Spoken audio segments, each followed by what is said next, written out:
Bonsoir, chers Européens. Je suis Alphonse Soudambala, président du cabinet AFM Finance, anciennement appelé AFM Conseil, et simultanément président du Parti libéral de France, le PLF. Bonsoir, chers Européens. Je reviens vous faire part de ma note de réflexion post-Covid de mon cabinet. Après avoir connu des périodes très difficiles dans l'histoire de leur continent, entre autres la guerre de 100 ans, les périodes révolutionnaires, deux grandes guerres mondiales, une pauvreté chronique, il y a eu du sang et des larmes en Europe. Mais de nos jours, avec la pandémie du Covid-19,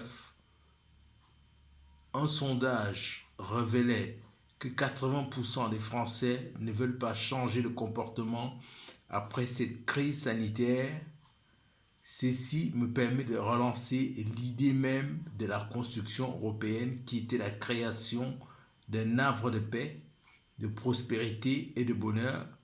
Les Européens n'arrivent plus à faire rêver le monde car ils n'ont plus d'idées pour le faire et continuent tout simplement dans l'impasse qu'est le développement de l'enrichissement sans fin.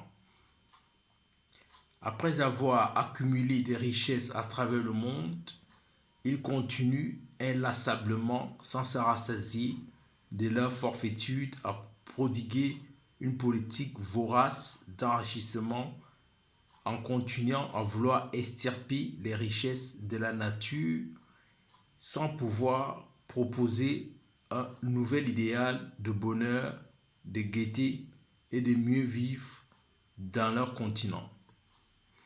À quoi sert tout cet argent accumulé depuis des siècles s'il faut encore qu'il y ait de plus en plus de pauvres en Europe? Les Européens seraient-ils incapables d'avoir la sagacité de proposer un autre monde? N'ont-ils que ce modèle voué à l'échec à proposer qui n'entraîne que guerre, que haine, autant pour moi, guerre, pauvreté, destruction de la planète et pandémie? Après la Covid-19, quelle sera la nouvelle crise? Le monde s'en sortira-t-il toujours? Il est temps, chers Européens, de changer de logiciel. Bien respectueusement, Alphonse Soudambala, président du cabinet AFM Finance et président du PLF, Parti libéral de France. Merci et au revoir.